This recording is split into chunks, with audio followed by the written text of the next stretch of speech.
안녕하십니까, 호치민입니다. 아, 덥다. 요즘 호치민 날씨 어마어마하게 덥습니다. 드디어 썰치민 6화네요. 마지막 이야기가 될 것 같아요. 본격적으로 얘기하기 전에 머리를 좀 잘라야겠습니다. 아, 머리가 너무 자라기도 자랐고 요즘 날씨가 더워요.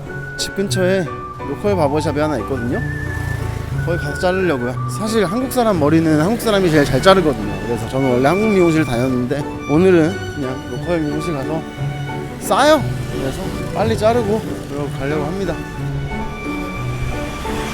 바버샵 갑시다. Okay. This hair, but I don't want to cut a lot. Yeah. Alo, đây là Yên khắp Việt Nam.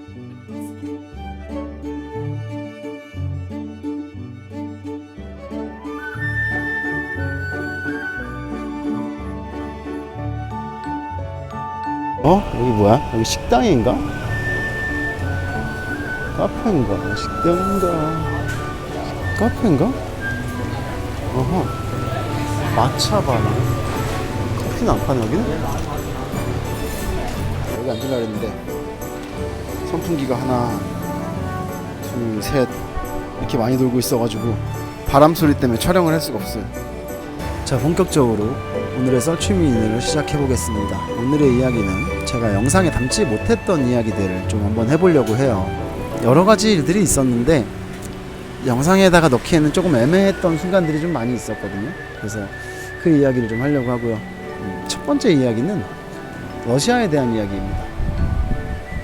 러시아는 지금 어쨌든 여러분이 아시다시피 전쟁 중에 있는 나라고 아무래도 좀 예민할 수밖에 없어요. 근데 제가 여행을 출발했을 때 그 모스크바에서 극장에 테러가 있었어요. 그래서 꽤 많은 사람이 다치고 막 이런 일이 있었습니다. 그래서 그 러시아 전체적으로 굉장히 분위기가 좋지 않았었거든요. 뭐 지금은 또 더 외국인에 대해서 많은 제재가 생겼다고 들었어요. 근데 그 당시에도 좀 아무래도 외국인에 대해서 조금은 조심스러운 분위기였고, 제가 이제 비로비잔이라는 도시에 갔을 때 여기저기 숙소를 다 갔을 때 숙소들이 다 거절을 해가지고 비도 맞고 막 너무 힘들어서 제가 좀 비싼 호텔을 갔단 말이에요. 4성급 호텔. 그렇게 비싼 데는 아니었는데 5만 얼마 했을 거야. 어쨌든 4성급 호텔에 가가지고 흙탕물에 튀긴 거 옷 다 빨아가지고 입을 옷도 없었어요. 그래서 밥 먹으러도 못 가고 다 빨아서 널어놓고, 그러고 이제 그날 촬영했던 데이터를 옮기고 있는 중이었어요, 컴퓨터에다가.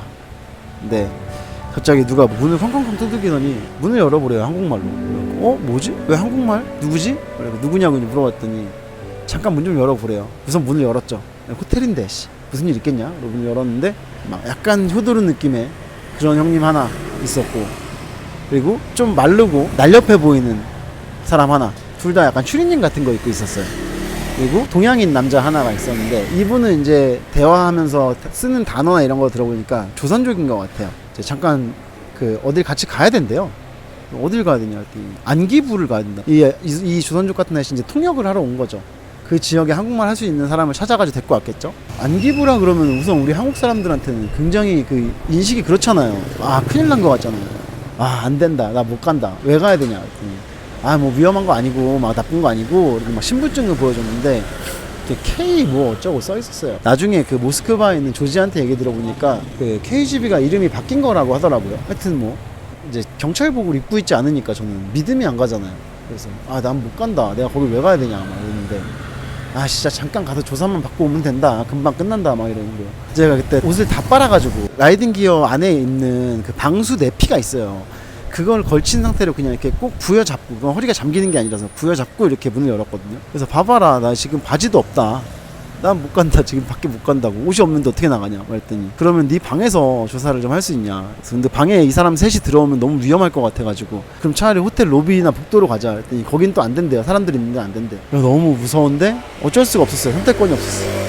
그래서 알았다, 방으로 들어와라 그래갖고 방에 들어와서 이제 조사를 시작을 했죠. 2시간 걸린 것 같아요. 저한테 질문하고 제가 대답하는 거 다 받아줬고, 왜 왔냐, 언제 왔냐, 거기 와서부터 여기까지 누구를 만났냐, 무슨 일을 했냐, 이거를 진짜 다 설명을 했어요. 한국에서는 무슨 일을 했냐, 대학교 전공은 뭐냐, 군대 갔다 왔냐, 군대에서 뭐 했냐, 뭐 가족 중에 경찰이나 군인이 있냐, 막 진짜 엄청 세세하게 물어봤어요. 그래서 그거 다 대답하고, 그리고 이제 제가 베트남에 여권에 이제 베트남 도장이 많이 찍혀 있고, 베트남에서는 왜 이렇게 많이 왔다 갔다 했냐, 뭐 이런 거부터 해가지고 다 하고, 그리고 제 하드에 있는 그 영상 찍은 거 다 확인했어요.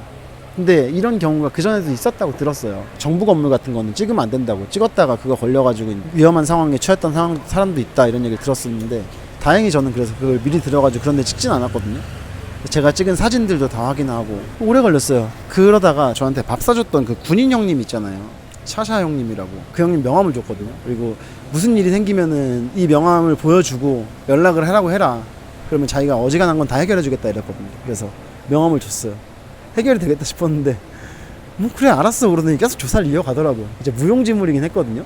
그렇게 조사를 끝내고 나가는데, 조사가 다 끝나니까 갑자기 이 효도르 같이 생긴 사람이 영어를 하는 거예요. 뭐야, 영어 할 줄 알았어? 그랬더니 자기 영어 할 줄 알았는데 네가 영어를 못 할 것 같아서 통역을 데리고 온 건데, 이러더라고요. 그때부터 분위기가 약간 풀렸어요. 그래서 뭐 이런저런 대화를 하다가 그 사람이 이제, 그 친구도 내가 너한테 좀 무례하긴 했고 이래서 미안한데, 지금 우리나라에 테러가 발생을 했고 우리는 우리 국민의 안전을 지켜야 되는 직업을 가진 사람들이기 때문에 어쩔 수가 없다.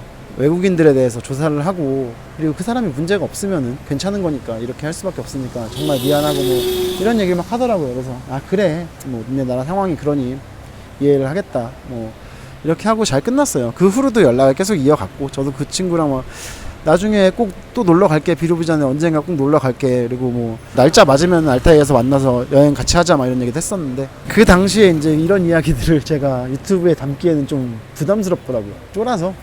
근데 그 후로도 국경을 넘을 때마다 이 따로 조그만 쪽방 같은 데 데리고 들어가가지고 이런 비슷한 조사를 몇 번 했어요, 러시아 국경 들어갈 때마다. 그래서 뭐 이거는 그냥 통과 의례라고 생각하시고, 여행을 이제 갓 출발하시는 분들도 이런 일이 생길 거예요, 분명히. 우리에게 해를 가하기 위해서, 아니면 뭔가 돈을 뜯어내기 위해서, 그런 이유로 하는 게 아니니까 그냥 조사하는 거 성실하게 받으시면 되고요.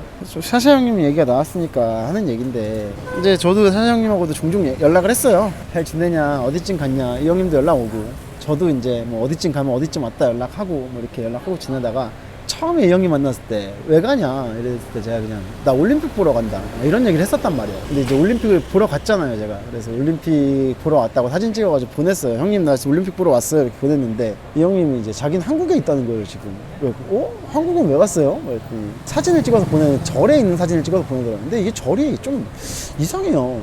뭐지? 사이비 절인가? 한국에 이런 절이 있나? 이래가지고 불상이 모양이 좀 특이하더라고요. 그래서 이거 어디 있는 절이에요? 물어봤더니 북한, 이러는 거예요.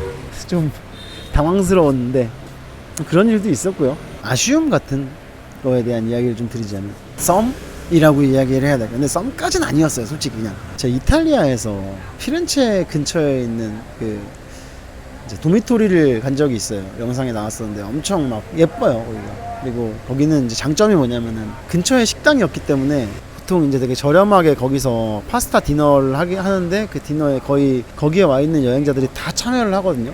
그래서 한 10몇 명 정도가 보통 모여서 저녁을 같이 먹습니다.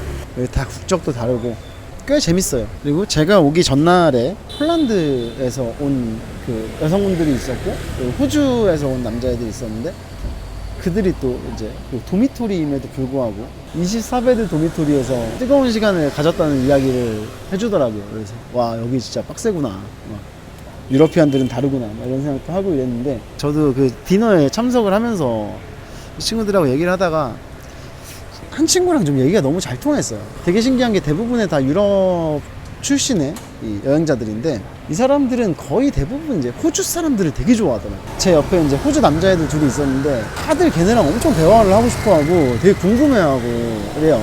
저한테는 이제 별로 사람들이 관심을 가져주지 않았어요. 밥이나 먹고, 저도 맥주나 먹고 와인이나 한잔 먹고 올라갈 생각이었는데, 제 앞침대에 있는 영국 아저씨랑만 좀 이제 대화를 좀 많이 했죠. 그 아저씨랑 대화 많이 하고 이제 있다가 어떤 한 독일 친구 이제 얘기를 좀 많이 걸어서 대화를 많이 했어요, 그 친구랑. 되게 좋았고, 그리고 뭐 내일 어디 가니 뭐 이런 얘기도 하고 막 이래갖고 난 피렌체 나간다 막 했더니 그러면 나 너 저 밑에 내려가는 데까지 네 바이크 뒤에 타고 가면 안 돼? 막 이런 얘기도 하고 막 이랬어. 근데 내가 뒤에 지금 자리가 없어가지고 못 태울 것 같은데.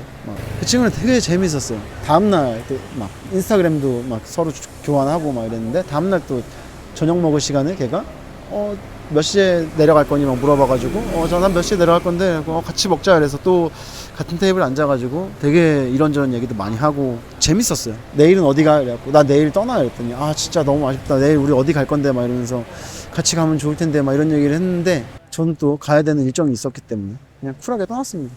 그래서 그런 일들이 있었고 꽤 괜찮았어요. 시간을 좀 더 가질 수 있었다면 좋았지 않았을까? 나에게도 뭐 좋은 날이 찾아올 수 있었지 않았을까라는 그냥 그런 생각을 해보는데 그 정도까지는 아니었을 거고 그냥 적당한 친구 관계 정도까지지 않았을까 싶어요. 그런 일도 있었고요. 그리고 카자흐스탄에서도 이제 제가 있던 게스트하우스에서 터키계 벨기에인이라고 해야 되나요? 하여튼 그 형님을 만나가지고 막 얘기를 하는데 그 형님이랑 같이 온 친구가 이제 호스텔 직원 여자애한테 장난을 되게 많이 쳤어요. 그래서 걔가 이제 저녁을 먹고 맥주 먹는데 옆에 같이 앉아가지고 놀았거든요. 잠깐 그 바이크에 짐 정리하러 나가가지고 막 정리하고 있는데 이렇게 나가가지고 막 또 이런저런 얘기를 많이 하더라고요. 그래서 걔랑도 한 1시간 정도 이렇게 음료수 마시면서 대화하고 막 이랬는데 한국 사람을 엄청 만나보고 싶었대요. 이거는 그냥 진짜 한국인에 대한 호의인 것 같아요. 더 있을 거면은 자기가 알마티 하루 여행 시켜주겠다고 막 이런 얘기를 했었거든요. 근데 그때 제가 다리가 우선 멀쩡치 않았고 그 얘기를 한 날이 자나트가 저 관광시켜줬던 날이에요. 더 이상 알마티를 보고 싶지 않았어요. 너무 많이 봐가지고. 그래서 좀 거절을 하긴 했는데 어쨌든 그런 일들이 종종 생깁니다. 이게 내가 뭔가 특출나서가 아니고 한국인한테 대한 호의를 가지는 사람들이 꽤 있어요. 저는 근데 그 기회들을 아쉽게도 제가 걷어찼죠. 매번 어쩌면 그 기회들이 다 유튜브 떡상의 기회였을 수도 있어요. 제가 그걸 다 걷어차면서 여행을 했기 때문에 제가 꿈꿨던 삼천에 가지 못했을 수도 있습니다. 사실 많은 분들이 제일 궁금해하는 건 이런 이야기 아닐까요? 그래서 결국 결론적으로 저는 뭐 어떠한 섬도 없었습니다. 그냥 그 정도뿐이었어요. 그리고 자나트 이야기가 나왔으니까 또 이게 연결이 되네. 오늘 또 그 알마티에서 제가 고양이를 좀 좋아해가지고 고양이 영상 찍고 막 이러면은 자나트가 너 잡아먹으면 안 돼? 막 이런 식으로 장난을 많이 쳤어요. 그래서 야 너 먹는 거 아니야? 막 이런 식으로 장난을 친단 말이에요. 이거 뭐 인종차별적이라고 생각할 수도 있거든요. 근데 이거를 차별적으로 받아들이고 화를 낼 필요는 없거든요. 이게 사실 뭐 예를 들어서 생판 모르는 남이 나한테 내가 고양이 막 찍고 있는데 지나가다가 저한테 그러면 그건 화내야죠. 그거는 잘못된 거예요. 근데 이 친구는 저랑 며칠을 같이 있었잖아요. 국경에서도 이틀 있었죠. 그리고 알마티에서도 그렇고 이 며칠을 같이 있으면서 되게 존중을 많이 해줬고 저한테 뭐 베푼 것도 많고 무대를 쌓은 케이스란 말이에요. 바비리라고 미국 코미디언 이런 친구 간의 인종차별적인 발언을 코미디 소재로 써요. 이게 그 사람들이 실제로 차별을 하는 사람들이 아니기 때문에 그걸 그냥 웃으면서 받아들일 수 있는 것 같거든요. 저도 그래서 솔직히 자나트가 저한테 그러는 거는 그닥 기분 나쁘지가 않았어요. 그래서 저도 장난을 친 거고 자나트한테 저도 자나트 저녁 뭐 먹으러 갈래? 이러면은 나 돼지고기 먹으러 가고 싶다고. 그럼 자나트가 그러면 돼지고기 말고 고양이 먹으러 가자고 막 이러고 그냥 이런 장난치는 거죠. 만약에 이제 이 영상을 보신 분이 여행을 가셔가지고 그 현지인들하고 대화를 하다 보면은 어느 정도의 친근감이 생기고 나서 이런 장난을 치는 경우가 있을 수 있어요. 본인이 받아들이고 뭐 기분 나쁘면 기분 나쁘다고 얘기하면 되는 거고요. 그런 상황이 생길 수 있다라는 정도만 이야기할 수 있을 것 같아요. 뭐 기분 나쁘게 받아들이지 마세요라고 얘기하진 않을게요. 그 사람은 기분 나쁜 걸 제가 그건 기분 나쁠 필요 없는 거다라고 이야기할 수는 없잖아요. 뭐 그런 일도 있을 수 있고요. 그리고 라트비아에서 영상이 좀 나오긴 했죠. 그 카우치 서핑으로 저 재워줬던 친구 처음부터 좀 싸했어요. 그 친구 같은 경우에는 어디 주소를 찍어줬는데 길바닥이었고 거기서 만났을 때 맥주를 사러 갔다가 너 잘 때로 가자. 난 맥주 사야 되니까 맥주 사러 갔다가 가는데 집도 얻었으니까 맥주 정도는 당연히 샀죠. 사고 이제 저한테 빌려준 그 집으로 갔어요. 그리고 너 오기 전날 여기에 베트남 사람들이 머물고 있었는데 도망갔다 막 이런 표현하고 저도 사실 어떻게 보면 도망을 나왔죠. 되게 부정적인 표현을 많이 하고 그리고 욕도 진짜 많이 하고요. 그냥 좀 불편했어요. 불편했는데 제가 결정적으로 여기 더 있지 못하겠다라고 생각이 들었던 건 뭐냐면은 제 탑박스에 러시아 빵인데 제가 되게 좋아하는 게 있어요. 그게 있었어요. 그 빵을 그냥 유럽에선 비싸니까 그 빵이 그래서 러시아에서 쌀 때 사갖고 온 거거든요. 아껴 먹으려고 넣었는데 근데 얘가 야 네 가방에 있는 빵 아까 봤는데 그거 맥주 먹으면서 먹어도 돼? 이러는 거예요. 그래서 그냥 그 식빵을 꺼냈어요. 그 빵은 솔직히 진짜 저도 진짜 먹고 싶을 때 먹을 생각이었고 그냥 식빵을 꺼내가지고 이거 먹자 이랬는데 걔가 아니 맛있는 거 아까 봤어 그거 먹자 이러는 거예요. 그래 재워주는데 꺼내자 이래갖고 꺼냈는데 걔가 지가 반을 나누는데 굉장히 편파적으로 나눴어요, 일당을. 저한테 작은 부분을 주고 너는 덩치가 작으니까 조금 먹어도 되잖아, 나는 커서 많이 먹어야 돼, 이러는 거예요. 거기서 기분이 좀 많이 상했거든요. 근데 그러고 계속 니네는 작으니까 너는 작으니까 이 얘기를 계속 하더라고요. 그래서 좀 그게 좀 많이 화가 났는데, 아 걔가 그 베트남 친구들이 도망갔다고 하는 이유가 이거였구나 라는 생각이 들더라고요. 지금 10년을 아시아하고 인도 이쪽만 여행을 했대요. 그리고 이제 돌아와가지고 라트비아에 다시 돌아왔는데 자기는 할 수 있는 일이 없어가지고 지금 백수를 지내고 있다고 하더라고요. 그 얘기를 들어보니까 아시아에서는 사람들이 자기한테 되게 호의적이고, 그리고 돈도 많이 안 써도 뭐 먹고 사는데 지장 없었고 베풀어주고 이렇게 했는데, 라트비아에 돌아오니까 누구도 자기한테 그렇게 대해주지 않잖아요. 그냥 흔한 라트비아인 중에 한 명인 거잖아요. 그래서 그때가 그리워서 동양인들을 자꾸 받는 느낌인 거예요. 나를 재워주고 하루 재워주고 나를 무시할 요량으로 집을 내어줬구나 라는 생각이 좀 세게 들었어요. 그때 그 집을 탁 떠나버렸죠. 이런 이야기도 제가 영상에서 안 했던 것 같아가지고 막판에 한번 풀어버리고 싶었습니다. 이외에도 뭐 이야기하자면 끝도 없이 이야기가 많은데 오늘은 여기까지만 이야기를 하면 될 것 같고요. 뭐 결국에는 제가 이 썰취민까지 해서 1년 조금 넘게 했습니다. 오늘 4월 4일이고 작년 4월 4일에는 제가 그 하바롭스크쯤에 있었을 거예요. 네, 1년이 넘게 이 컨텐츠를 하면서 결국에 목표했던 구독자 3,000을 달성하지 못했지만 뭐 그것도 제가 재능이 부족해서 그랬던 거겠죠. 제 능력 부족입니다. 앞으로 또 열심히 하다 보면 언젠가 또 좋은 일이 있을 수 있겠죠. 그래서 저는 앞으로 꾸준히 열심히 또 유튜브 컨텐츠 이어나갈 테니까 또 지켜봐 주시고요. 오늘은 여기까지 하겠습니다. 오늘도 즐거운 하루 보내세요. 감사합니다.